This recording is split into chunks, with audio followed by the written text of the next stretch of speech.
Welcome back. Risa IAS Karol Bagh New Delhi की ओर से आपका स्वागत है, पुनः स्वागत है।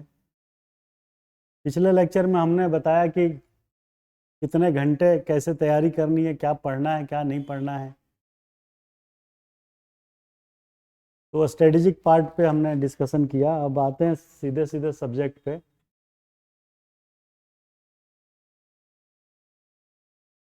ये Risa IAS GS third Indian economics, हमारे पास जो भी मटेरियल है वो मेरे द्वारा खुद का हाथ से बनाया गया है, जिसमें तमाम फील्ड के, तमाम सब्जेक्ट्स के, तमाम चीज़ों की जो है उसमें इनकॉर्पोरेशन है, जिसकी वजह से आपको कहीं और इकोनॉमिक्स की ज़रूरत नहीं पड़ेगी। हमारा क्लास नोट्स, हमारा क्लास लेक्चर और प्लस एक बुक, कोई भी जो आपको अच्छा लगेगी, not more than one book. इतना मटेरियल आपको 66 से 80% की गारंटी दिलाता है, और मैं ये गारंटी ले रहा हूँ। तो इंडियन इकोनॉमी पे बात करें तो इसमें जो सिलेबस है यूपीएससी का, उसमें हमने कुछ चीज़ें अपनी तरफ से जोड़ी है। जीएस थर्ड का पेपर जो होता है उसमें इकोनॉमिक्स है, साइंस एंड टेक्नोलॉजी है, डिजास्टर मैनेजमेंट है, nature, biodiversity, environment, ecological development, defence, इतनी चीज़ें हैं। और प्राइमरीली जो है इसमें इकोनॉमिक्स और साइंस है जो मेजर पोर्शन है। दोनों को मिला दीजिए तो 2/3 से ज़्यादा है, और 1/3 में ये बाकी चीज़ें हैं जो घूम के कहीं ना कहीं इन्हीं का पार्ट है। और जब हम सिलेबस की बात करते हैं यूपीएससी का, तो इकोनॉमिक्स में ये सिलेबस दिया हुआ है, लेकिन इसके बाद हमने तमाम चीज़ें जो है अपनी तरफ से ऐड किया है जो रिलेवेंट है, और किसी न किसी सिलेबस के किसी न किसी शब्द से वो डिराइव्ड है। जैसे डिराइव्ड डिमांड होती है, वैसे डिराइव्ड रिक्वायरमेंट, डिराइव्ड सप्लाई भी होती है। तो अब आप देखिए कि इसमें हमने जो चीज़ें जोड़ी है, food security, tech mission, buffer stock के बाद आप आ जाइए सीधे सीधे यहाँ पे, land reforms in India, effect of liberalisation, infrastructure में ये सब चीज़ें हमने ऐड की है। Energy, ports, road, airport, railway, gap assessment and measures to fill the gap, investment model, SEIA, socio economic impact assessment of various government scheme and project.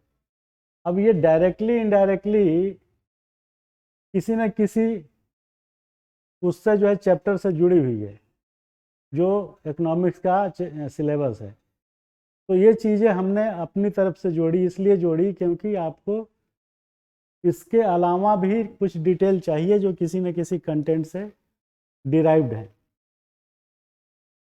तो ये तैयारी का मॉडल है, और ये नोट्स आपको मैं दिखाना चाह रहा हूँ जो हमने खुद बनाया है। वो यहाँ से शुरू होता है ये नोट्स।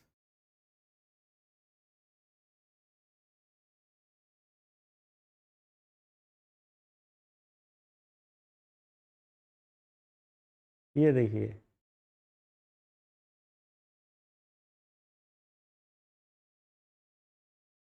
ये देखिए, ये सारी चीज़ें जो है हमने अपने से ऐड किया है, क्योंकि ये बहुत ज़्यादा जो है रिलेवेंट है। Funding, economic reforms, role of FCI in C2 and XC2। उसके बाद इस नोट्स में ये सब इम्पोर्टेंट शब्दावलियाँ हैं। देखिए कितनी सारी है जो पूरे इकोनॉमिक्स सब्जेक्ट से उठाई गई है कि ये कहाँ कहाँ इसकी ज़रूरत पड़ती है। और जब तक आप इन सब का मीनिंग नहीं जानेंगे हम हमारे पढ़ाने के साथ, तब तक आप इकोनॉमिक्स को समझ नहीं सकते। सोचिए सैकड़ों टर्मिनोलॉजी ख़त्म ही नहीं हो रही है। अब आप देखिए, तो ये चीज़ें आपको नोट्स के रूप में, लेक्चर के रूप में भी मिलेगी। और ये देखिए ख़त्म ही नहीं हो रहा है, इतना ज़्यादा है।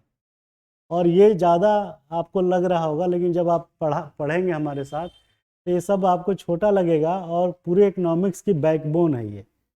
इकोनॉमिक्स में प्रयुक्त की जाने वाली इन शब्दावलियों को अगर आपने ढंग से नहीं समझा तो आप जो है क्वेश्चन का जवाब नहीं लिख पाएंगे। उदाहरण के तौर पे एक क्वेश्चन मैं बताता हूँ कि मिस्टर ए ने मिस्टर बी को 100 रुपया उधार दिया और वो 2 साल बाद या 5 साल बाद उन्होंने 100 का 100 रुपये वापस कर दिया, तो आपकी नज़र में टाइम वैल्यू ऑफ मनी क्या रहा? अब आप सोचेंगे साहब ये क्या क्वेश्चन है, ये पूछेगा दूसरा क्वेश्चन कि मुद्रा का मूल्य मतलब मुद्रा की क्रय शक्ति समय के साथ घटती बढ़ती रहती है। पहले के ज़माने में 2 रुपये किलो चावल था 20, 30, 40 साल पहले, अब तो 40, 50 रुपये किलो है। तो पैसे का टाइम वैल्यू ऑफ मनी क्या हो गया? जो 2 रुपया था उसकी वैल्यू उस पैसे की आज की डेट में 40 रुपये। तो टाइम वैल्यू ऑफ मनी जब आप जानेंगे समझेंगे तभी ना आप उसका आंसर लिख पाएंगे। ये क्वेश्चन आया हुआ है।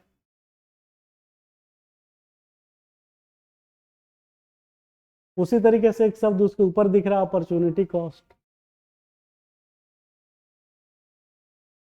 तो वो मेंस में क्वेश्चन बन सकता है कि अपॉर्चुनिटी कॉस्ट किसी व्यक्ति की वर्तमान और स्टैंड बाई उपयोगिता के साथ किस तरीके से संबद्ध है, किस तरीके से जुड़ी हुई है।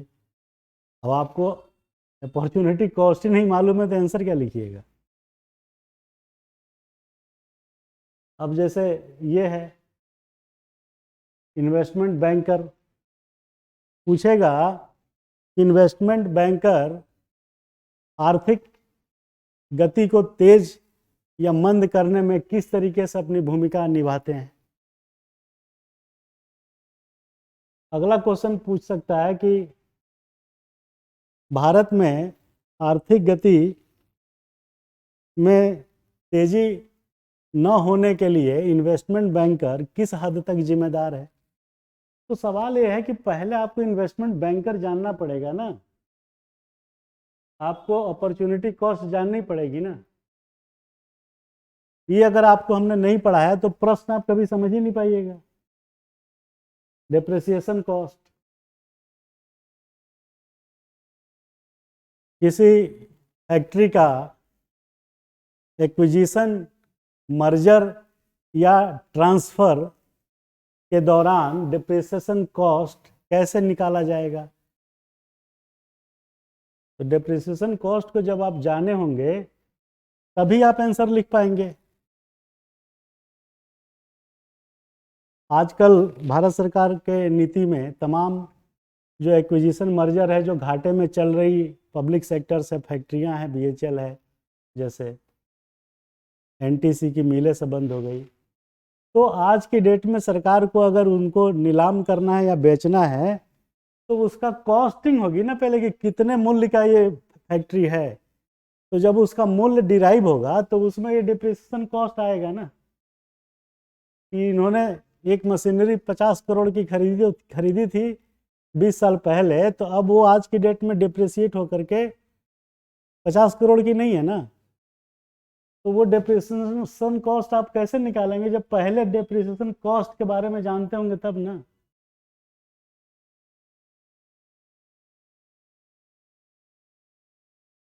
PLR है, prime lending rate, RBI PLR लिख देगा कि भारत में बैंकों के द्वारा दिए जाने वाले ऋण में प्राइम लेंडिंग रेट की क्या भूमिका है। वो उस लोन का इंटरेस्ट निर्धारण PLR के आधार पर कैसे होता है।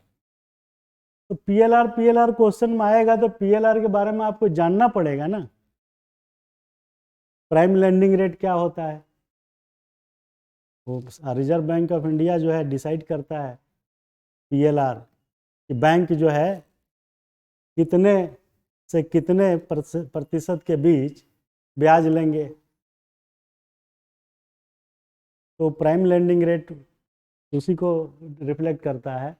तो आपने देखा होगा जो चीज़ें इंटरेस्ट रेट मार्केट में बैंकों का घटता बढ़ता है, वो घटता बढ़ता है इसी के बेसिस पे, और ये तय करता है RBI। तो जब आपको PLR मालूम होगा तब आप उसका जवाब लिख पाएंगे।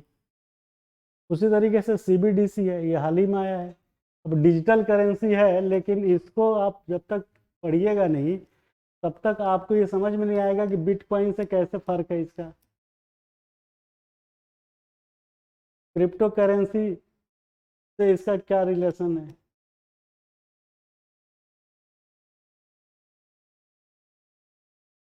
तो भाई ये सब चीज़ें पहले पढ़ाना पड़ेगा ना। तो हमारी रणनीति आपने देखा कि कम से कम जो है 150 से ज़्यादा ये वर्ड्स हैं जो आपके बेस को मजबूत करते हैं, बुनियाद को। और जब तक वो बुनियाद को मजबूत नहीं करेंगे तब तक जो है आपका सिलेक्शन पक्का नहीं है, क्योंकि आप तो ये चीज़ पढ़े नहीं, ना कोई पढ़ाया। किसी चैप्टर में आ गया एक आध शब्द तो वो भी कर पास कर गए। तो भाई देखो, ये हमने ये बताना चाहा कि हमारे तैयारी कराने का ढंग कितना अलग है। और तभी जो है हम अब 2 and 20% रूल कोई सुना ही नहीं होगा, ये है क्या चीज़।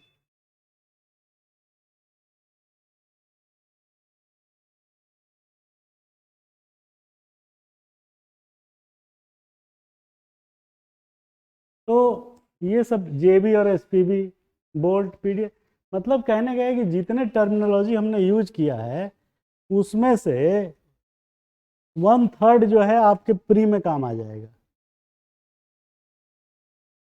और उसका डिस्क्रिप्शन जब हम बताएंगे आपको समझाएंगे तो वो मेंस में काम आ जाएगा। आगे चलिए, थोड़ा हमारे पढ़ाए जाने वाले मटेरियल की क्वालिटी या वो सब चीज़ें देखिए। पहला शुरू होता है यहाँ से वेरियस मार्केट इकोनॉमी से। ये देखिए कि सिर्फ पॉइंट हमने लिखा है, एलाबोरेट हम करेंगे और आपको दिमाग में डिस्कशन के दौरान ही फिट बैठ जाएगा। Organs of market economics. उसके बाद पढ़ाने के बाद हमारा जो है क्वेश्चन आंसर सेशन आता है। ये चैप्टर ख़त्म हो गया, उसके बाद देखिए, उसके बाद एक क्वेश्चन आ गया। क्वेश्चन नंबर 1 देखिए, 2 देखिए, 3 देखिए। जब हम पढ़ाएंगे उस चैप्टर को क्लोज करेंगे तो क्लोज सर से पहले हम आपको इस टाइप के क्वेश्चन डिस्कस करेंगे, और इस क्वेश्चन को भी कई तरीके से रोटेट करके, जिससे आपको समझने में। अब बड़ा बर्निंग टॉपिक है ये रेल वाला। भारतीय रेल की एकाधिकारवादी बाजार अर्थव्यवस्था ही उसे राजस्व घाटे से बचाए हुए है। एक तरफ कह रहा है एकाधिकारवादी, मोनोपोलिस्टिक मार्केट इकोनॉमी,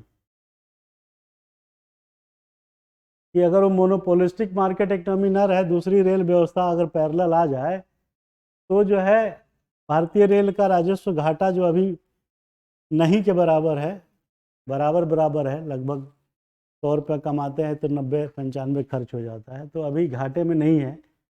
लेकिन अगर ये किस वजह से है, क्योंकि आपकी ये चीज़ अभी कोई कंपटीटर नहीं है मार्केट में। इसे बाजार में टिके रहने और घाटे में जाने से बचने के लिए क्या महत्वपूर्ण कदम समय रहते उठाना चाहिए। अब इसका डिस्कशन हम ऊपर थोड़ा बहुत किए हैं, फिर हम बताएंगे कि कैसे होगा। पहला क्वेश्चन भी उसी हिसाब से है। ये देखिए, ये सारे क्वेश्चन हमारे द्वारा खुद जो है तैयार किए गए हैं। आगे चलिए, इसका आप नोट्स देखिए। आर्थिक सामाजिक विकास, नियोजन, गतिशीलता एवं रोजगार, इस पे देखिए, ये नोट्स है हमारा। पॉइंट बना दिया, डिस्कशन क्लास में होगा, नोट्स प्लस डिस्कशन, और ये आपको मिल जाएगा। ये देखिए,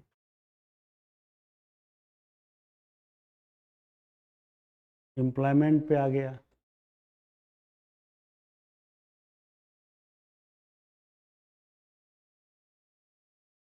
अब जब एम्प्लॉयमेंट की बात आया तो उस पर क्वेश्चन देखिए बनाया है, बेरोजगारी का संबंध व्यक्ति के अपने पेशेगत चयन से भी कनेक्टेड है, किस सीमा तक ये प्रासंगिकता है।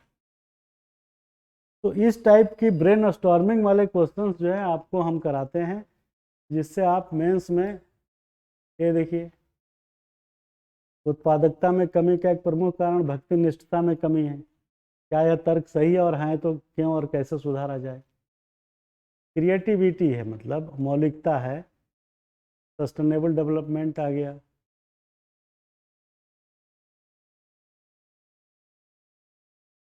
Responsible factor. इसके क्वेश्चन पे आइए कि जब वर्तमान ही नहीं रहेगा तो भविष्य की अपेक्षा का क्या अर्थ रह जाता है? क्या क्वेश्चन है। और ये ऐसे का भी क्वेश्चन बन गया, ये लिखते रहिए ऐसे इस पे कि जब वर्तमान ही नहीं रहेगा तो भविष्य की अपेक्षा का क्या अर्थ रह जाता है? सतत विकास के संदर्भ में व्याख्या करें। कितना ब्यूटीफुल क्वेश्चन है। मैंने खुद सेट किया और मुझे खुद पढ़ने के बाद बड़ी थ्रिल फील होती है कि आपके दिमाग को इस तरीके से तैयारी कराना पड़ेगा। इसीलिए हम आपको 80% गारंटी लेते हैं कि हमारे पढ़ाए हुए क्वेश्चन आएंगे। अब देखिए, हाई सस्टेनेबल डेवलपमेंट, सतत विकास, रात दिन, नेशनल ग्रीन ट्रिब्यूनल, कोर्ट कचहरी, मीडिया सीडिया सब चिल्लाते रहते हैं कि पेड़ कट रहा है, वन कट रहा है। रोड बनाते समय बीच में पेड़ आ गया, कई जगह कटने नहीं दिया, आज भी पेड़ बीच रोड पे खड़ा है, लोग दाएं बाएं से जाते हैं। ऐसा बहुत लोकेशन पे आपको मिल जाएगा। सतत विकास, सस्टेनेबल डेवलपमेंट के नाम पे एनजीटी ने परमिशन नहीं दिया। तो मेरा क्वेश्चन है कि जब वर्तमान ही नहीं रहेगा तो भविष्य की उम्मीद का क्या अर्थ रह जाता है? क्योंकि सतत विकास यही बताता है कि आप अपने संसाधनों का इस प्रकार दोहन करेंगे कि भविष्य में आने वाली पीढ़ियों को कोई नुकसान न हो। अरे भाई, भविष्य में आने वाली पीढ़ी का नुकसान ना हो, वर्तमान खाए बिना मर रहा है, क्या मतलब है यार? कितना ब्यूटीफुल क्वेश्चन है, मैं तो ये देख रहा हूँ। आपको इस पे ऐसे भी लिखने को आ सकता है इतना, ये हटा दीजिए, ऐसे बन गया कि जब वर्तमान ही नहीं रहेगा तो भविष्य का क्या अर्थ रह जाता है। वाह, ऐसे बन गया, ये निबंध का क्वेश्चन बन गया। पढ़ा रहे थे इकोनॉमिक्स, पहुंच गए ऐसे में। और पढ़ा रहे थे इकोनॉमिक्स, पहुंच गए ऐसे में, और उसके बाद जुडिशरी में घुस गए, नेशनल ग्रीन ट्रिब्यूनल। तो शुरुआत इकोनॉमिक्स से हुई और जुडिशरी में चला गया। तो कहने का अर्थ ये है कि क्वेश्चन ऐसे ही सेट हो रहे हैं, चाहे बीपीएससी हो, चाहे कोई पीसीएस हो, चाहे यूपीएससी हो। बीपीएससी में क्वेश्चन ऐसे ही पूछे जा रहे हैं, टेढ़े मेढ़े घुमा के।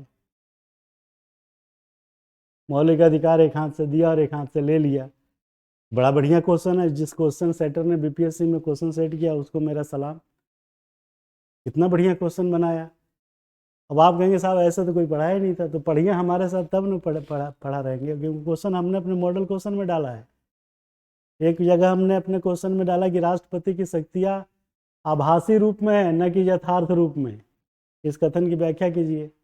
और सेम क्वेश्चन आया बीपीएससी में कि राष्ट्रपति उस घर के मुखिया की तरह, वृद्ध मुखिया की तरह है, जिसके पास सत्ता तो बहुत है, परंतु उसके बच्चे जो बिगड़ैल बच्चे हैं वो उसकी बात नहीं मानते। इस कथन की क्या व्याख्या है? तो ये व्याख्या यही है कि उसकी जो पावर है वो सब अपरेंटली है, आभासी। अब आभासी का क्या मतलब है? अपरेंट इंग्लिश में कैसे आभासी होता है? पानी में जब आप बैलून या कोई चीज़ दबाते हैं तो उसका आभासी भार जो है फील होता है आपका, बड़ा फेंक रहा है ऊपर की तरफ या, तो दैट इज अपरेंट भार, न कि वास्तविक। तो ये कितना बढ़िया क्वेश्चन है। ये देखिए दूसरा, देखिए, सतत विकास के राह में सबसे बड़ी बाधा विभेदीकरण है। ये देखिए क्या ब्यूटी है क्वेश्चन की। ऐसे का क्वेश्चन बन गया ये, और इकोनॉमिक्स का भी क्वेश्चन बन गया।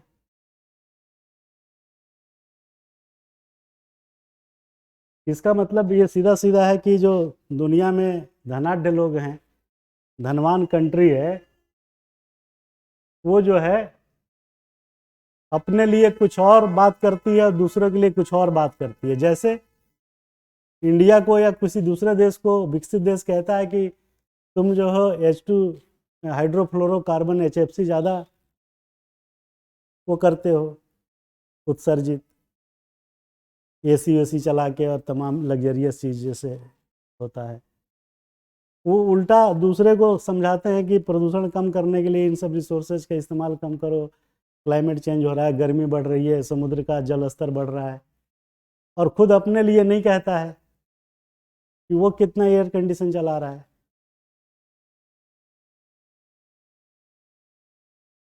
तो क्वेश्चन ऐसे बना ना,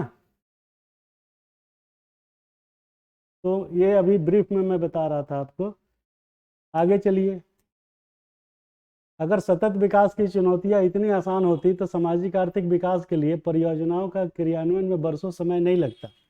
विवेचना करें, इतना सही बात लिखा है। आज सरकार को एनजीटी से अप्रूवल लेने के लिए सालों लग जाता है। अगर आपने ज़बरदस्ती पेड़ काट दिया, रोड के बीच आ रहा था या कुछ भी, तो आप गए जेल। आप ये नहीं कह पाएंगे कि साहब वो तो हम रोड बनाने वाले इंजीनियर हैं, पेड़ आया बीच में काट दिया। देश में नेशनल ट्री एक्ट और तमाम तरीके के कानून है जो पेड़ों के कटान से संबंधित है।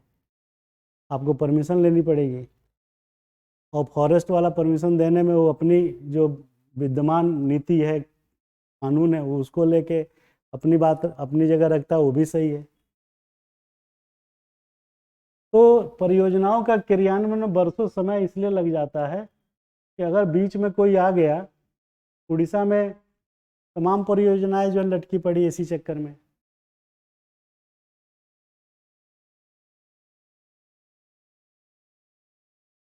अब अगला, अब यहाँ नाम आया, मजे की बात देखिए, अब यहाँ नाम आ रहा है एनजीटी का। अभी तक के क्वेश्चन में एनजीटी इनडायरेक्ट रूप से था, अब जो है आपको एक क्वेश्चन एनजीटी पे बन गया कि एनजीटी की स्थापना सतत विकास को किस प्रकार दुष्प्रभावित करती है। और ये क्वेश्चन, ये बाकी ऊपर के जो 3 क्वेश्चन हमने डिस्कस किए उससे कोरिलेटेड है, और इसका आंसर उसमें इंसर्ट हो जाएगा। तो बताने का अभिप्राय यह है कि भाई हमारे पढ़ाने का ढंग देखिए, बताने का ढंग देखिए, तब ना आप सेलेक्ट होंगे। टू दी पॉइंट बात हो रही है, टू दी पॉइंट सिलेबस को डिस्कस किया जा रहा है, इंटेंसिव डिस्कशन हो रहा है। एक क्वेश्चन है, over population is not a good reason for poverty. जनसंख्या का अधिक होना गरीबी के लिए एक प्रमुख अच्छा कारण नहीं है। लोग जनरली यही बकवास करते रहते हैं, यार देश में आबादी बहुत है इसलिए बेरोजगारी है, और आप भी यहीं गाते रहते हैं झुंझुना लेकर के, यही मीडिया वाला गाता रहता है। सब यही कहते हैं आबादी 150 करोड़ पहुंच गई, कहाँ से रोजगार देगा मोदी सरकार। अब ये आपके दिमाग को झकझोर रहा होगा कि यार अभी तक तो यही सुन रहे थे कि बेरोजगारी के कारण जो है सबसे बड़ा कारण है ज़्यादा से ज़्यादा आबादी। ये कह रहा है कि आबादी जो है, ज़्यादा आबादी गरीबी का एक कारण, अच्छा कारण नहीं है, छोटा मोटा कारण हो सकता है। तो नॉट ए गुड रीजन, एक रीजन हो सकता है, कारण हो सकता है, लेकिन अच्छा कारण नहीं है, वो छोटा मोटा कारण हो सकता है। बिकॉज आगे क्वेश्चन में दे रहा है, it is a resource, it is a resource man material machine which is not being used to exploit in right direction as per their quality attributes। तो ये कह रहा है कि जनसंख्या का अधिक होना गरीबी के लिए एक अच्छा कारण नहीं है, क्योंकि हम जो है सही दिशा में लोगों की क्वालिटी और उसके गुण के हिसाब से उनका जो है इस्तेमाल नहीं कर रहे हैं। ये है। तो आज की डेट में क्या है कि अगर आप टाइपिस्ट हैं तो टाइपिस्ट का ही काम करना पसंद करते हैं। आपसे कहा जाता है कि ज़रा वो दूसरा कोई काम एसोसिएटेड या अलग से कुछ काम कर दीजिए, तो आप नहीं करेंगे। सफाई वाला है तो वो कहेगा कि मैं ऊपर का जाला नहीं साफ करूँगा, नीचे का खाली फर्श करूँगा। इतना कैटेगोरिकली। और ये सरकारी महकमे की बात कर रहा हूँ मैं, ये हवा में बात नहीं है। भारतीय रेल में ये लिखा हुआ है कि सफाई वाला वो 6 फीट की हाइट तक की सफाई करेगा, डस्टिंग करेगा सरफेस। तो आप पूछेंगे साहब 6 फीट से ऊपर हाइट होगी तो कौन करेगा? ये रूल है, तो ये हम बताएंगे ना। अब इतना डिफ्रेंसिएशन है, उसके ऊपर के लिए कोई और असाइंड होगा, जिस विभाग का वो चीज़ लगी होगी वो करेगा।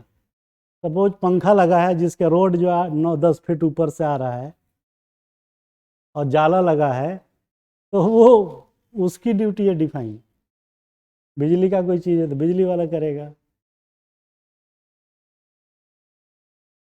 बिल्डिंग वाला जो है उसकी करेगा, जो बिल्डिंग का कस्टोडियन है वो डेली जो सफाई वाला वो नहीं करेगा। लिखा है, रूल में लिखा है। सुन के बड़ा आश्चर्य लग रहा होगा आपको। तो वही कह रहा क्वेश्चन ये।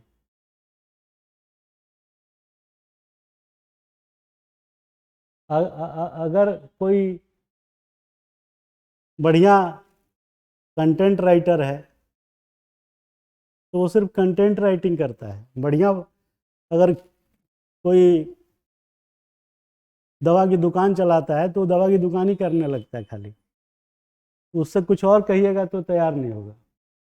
तो हम जो है सही डायरेक्शन में उसकी क्वालिटी और एट्रीब्यूट्स के हिसाब से उससे काम नहीं ले पा रहे हैं, या वो काम नहीं करना चाह रहा है। इसकी वजह से गरीबी का एक पर्याप्त कारण ओवर पॉपुलेशन हो जा रहा है।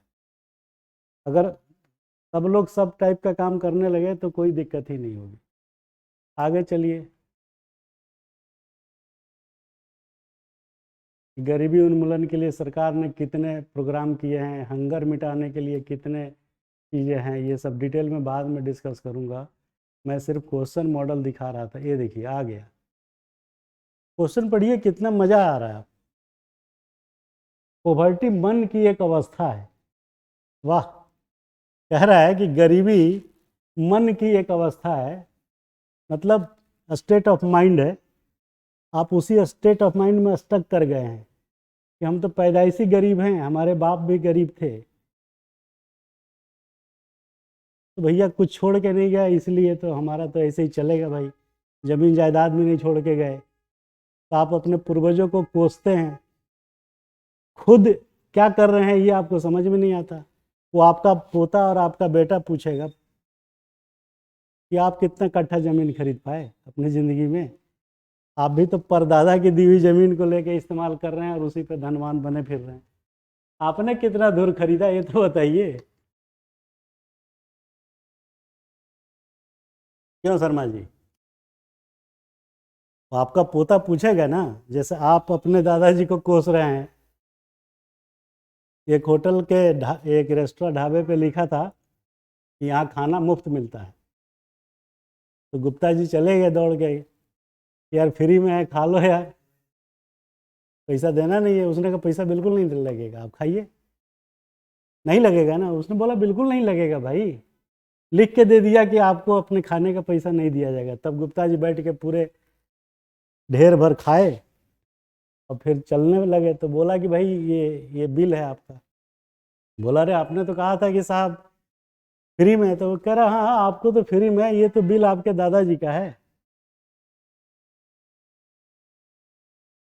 तो दादाजी जो खा के गए हैं उसका बिल आप भरिए, और आप जो खा के जा रहे हैं वो आपका पोता भरेगा। तो कहने का मतलब यह है कि हम लोग गरीबी को मन की एक अवस्था मानते हैं, क्योंकि हम दोष अपने पूर्वजों को देते हैं कि वो गरीब थे इसलिए मैं गरीब घर में पैदा हुआ, तो मेरी क्या गलती है। तो इतिहास तो अंबानी ने रचा ना, उनके पिताजी ने, उससे पहले तो वही गरीब थे। आप कुछ ऐसे सोचिए, अदानी पहले पीढ़ी के अरबपति खरबपति हैं ना, उनके पिताजी तो लखपति भी नहीं थे। तो poverty is a state of mind. कौन पढ़ाएगा इस तरीके से? इतनी क्रिएटिविटी कौन लाएगा जो इस टाइप का क्वेश्चन बनाएगा? तो पॉवर्टी मन की एक अवस्था है जो उसमें व्यक्ति को यथा स्थितिवाद, रहने दो भाई जैसा चल रहा है सब दाल रोटी मस्त है यार, क्या चिंता फिक्र कुछ नहीं, स्टेटस क्यों? दाल रोटी चल रही है ना, क्या दिक्कत है भाई? 4 कट्ठा जमीन था, उसी से गुजारा हो रहा। पान की एक दुकान थी हमारी मुंबई में चौपाटी पे, तो वो बेचते थे हम लोग। तो भाई चल रहा है ना, वो आदमी कह सकता है ना कि अरे ठीक है यार, मावा आ रहा है, मावा की सप्लाई हम जाके 4 दुकान पे दे देते हैं, दाल रोटी बढ़िया चल रही है, बासमती राइस और नॉन वेज खूब खा रहे हैं, तो क्या जरूरत है कुछ करने की? तो यथा स्थितिवाद की तरह बनाए रखती है। व्याख्या करिए। तो कहने का मतलब ये है कि ऐसा क्वेश्चन डिराइव करके क्लास में डिस्कस करना आपसे, ये हर व्यक्ति के बूते की बात नहीं है। मैं आपको सही बात बता रहा हूँ। इतना क्रिटिकली थिंकिंग कि मार्केट है ना, यहाँ तो कुछ भी बेचने चल जल्दी आदमी, कोई भी प्रोडक्ट एजुकेशन का बिक जा रहा है, लेकिन हमारी क्वालिटी है वो आपको मैं बताना चाह रहा हूँ। दूसरा क्वेश्चन है पॉवर्टी की दशा। अब आप सोचेंगे इकोनॉमिक्स में पॉवर्टी तो बहुत आसान है यार, गरीबी पे क्या सवाल पूछेगा। देखिए कैसे पूछा, अब आप घूम जाइएगा। पॉवर्टी की दशा बॉइलिंग फ्रॉग थ्योरी से कोरिलेटेड है। अब देखिए दूसरा क्वेश्चन है, पॉवर्टी की दशा जो कंडीशन है वो बॉइलिंग फ्रॉग थ्योरी से कोरिलेटेड है। तो पहले बॉइलिंग फ्रॉग थ्योरी क्या है ये जानना पड़ेगा ना। बॉइलिंग फ्रॉग थ्योरी क्या है? एक पैन में, बर्तन में बहुत सारे मेढक को रख दीजिए, बार बार कूद जाएगा बाहर। आपने देखा होगा, कभी इकट्ठे नहीं रहेगा वो। आपने अगर गांव वाँव में देखा हो, या उधर नॉर्थ ईस्ट में चले जाइए जहाँ फ्रॉग जो है, मेढक जो है बिकता है खाने के लिए, कुत्ते भी दिखते हैं वहाँ पे सजे हुए। नागालैंड वगालैंड जाके देखिए, तो वो जब आप आधा किलो फ्रॉग मांगते हैं तो जितना रखता है कूद जाता है बार बार उसमें से, फिर रखता है। ऐसे कर करके टाइम लगता है, आधा किलो आपने मांगा दे दिया। तो फ्रॉग की मेंटेलिटी क्या है कि एक जगह से दूसरी जगह उछल कूद करता है। कुछ फ्राई पैन में जब रखते हैं,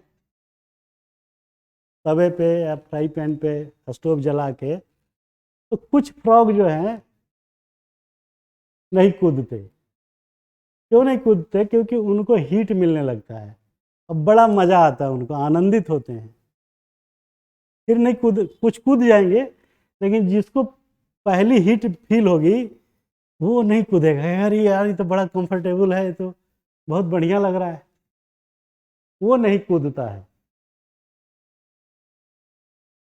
सुन लीजिए, ये बढ़िया एक थ्योरी है जो ली गई है। तो ये जो पैन में बहुत सारे आपने रखा मेढक, और उसमें से सब कूद गए, और लास्ट में 2-3 रह जाते हैं, या 1-2 ही रह पाते हैं, वो क्या हो जाते हैं? मर जाते हैं।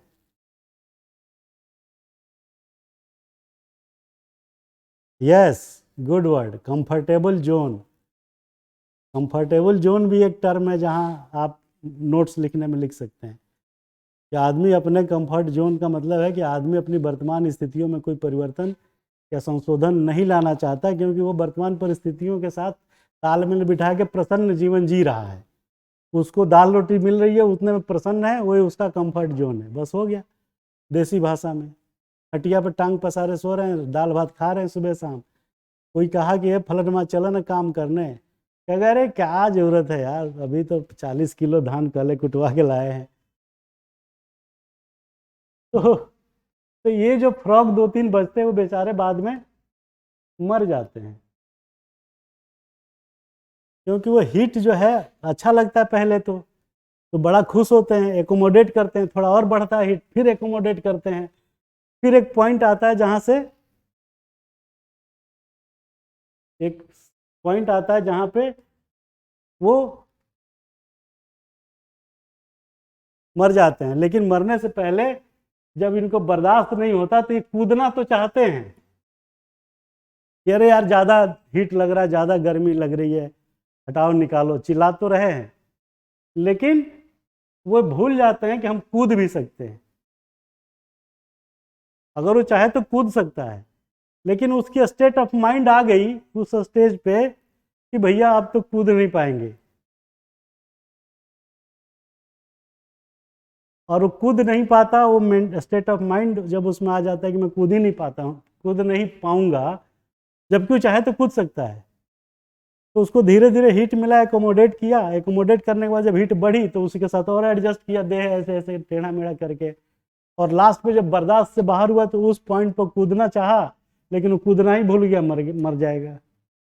तो वही थ्योरी है ये, पोवर्टी की दशा उसी बॉइलिंग फ्रॉग थ्योरी से कोरिलेटेड है। जैसे मेढक जो है एकोमोडेट किया अपनी पूरी लाइफ को, उसी तरीके से एक व्यक्ति भी अपनी लाइफ को उस मेढक की तरह एडजस्ट करता रहता है, और जब लास्ट में कोई बात फंस जाती है, बीमारी जो भी XYZ है, उस दिन वो दुनिया को त्याग देता है, क्योंकि उसके पास संसाधन ही नहीं रहते, गरीब है। तो बॉइलिंग फ्रॉग की तरह पहले तो एडजस्ट किया, बाद में जब पॉइंट ऐसा आया जहाँ खर्चा बढ़ गया, दाल भात के अलावा लाग गिल फालिस, पैसा कहाँ से आएगा, तो फालिस का मारा हुआ आदमी वैसे ही मर जाएगा फिर, क्योंकि इलाज कराने के लिए पैसा नहीं है। अभी तक तो आप एडजस्ट कर रहे थे। शर्मा जी बढ़िया थ्योरी है ना।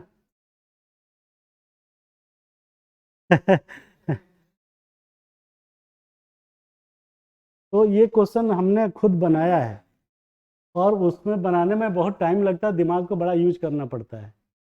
तो ये आप 2 क्वेश्चन देखिए कितना ज़बरदस्त दिखाया हमने आपको। तीसरा देखिए, ये तो सिंपल है, सोशल सेक्टर इनिशिएटिव गरीबी उन्मूलन में कहाँ तक प्रभावी रहा है, वो तो थ्योरेटिकल क्वेश्चन है। ये देखिए बायोडाइवर्सिटी आ गया। तो ये एक क्वेश्चन और देखते हैं उसके बाद।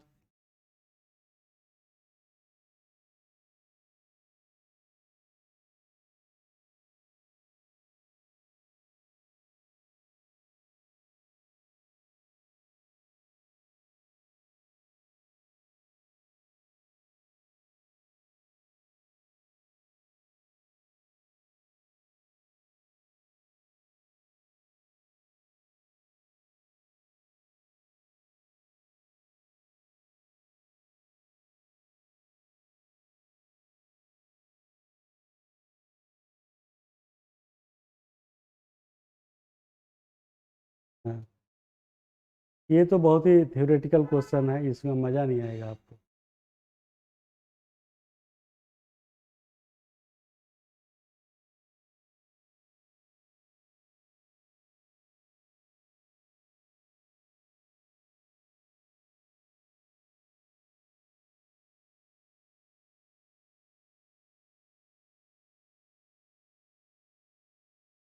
ये क्वेश्चन देखिए, रात दिन हम लोग चिल्लाते रहते हैं कि साहब लैंड सीलिंग एक्ट इंडिया में 4-5 स्टेट में लागू हुआ, बाकी में नहीं हुआ।